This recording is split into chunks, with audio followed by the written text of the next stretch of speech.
The story of Esther, for such a time as this.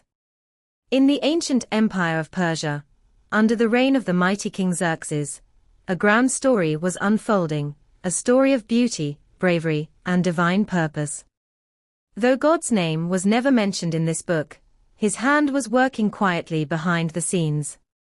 King Xerxes ruled over 127 provinces, from India to Ethiopia. One day, he threw a lavish banquet that lasted for days.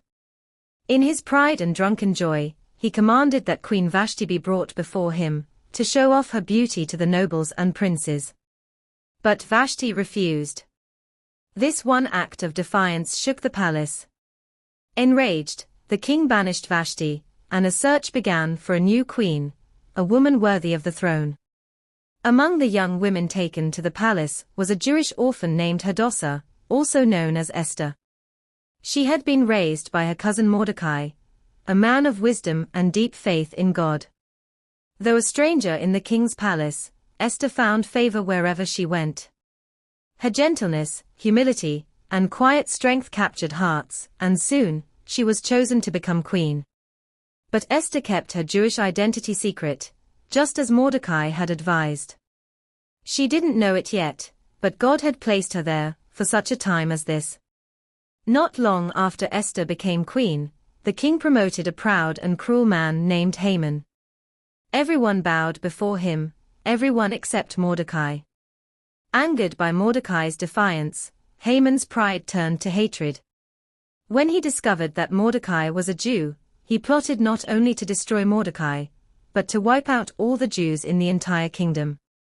He deceived the king into signing a decree, that on a certain day, every Jew in Persia would be killed. A date of destruction was set. When Mordecai heard the news, he tore his clothes and sent word to Queen Esther. He pleaded, "Do not think that because you are in the palace, you will escape. Who knows if you have come to your royal position for such a time as this?" Esther's heart trembled. To appear before the king uninvited was a crime, punishable by death. But her faith was greater than her fear. She sent this message back.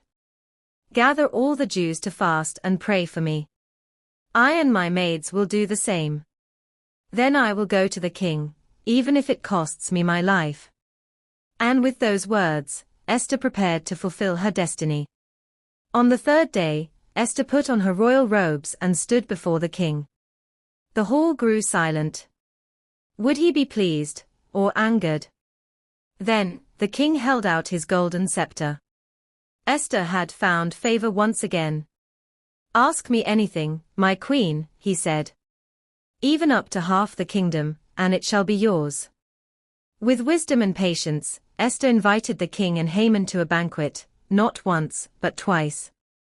She waited for the perfect moment.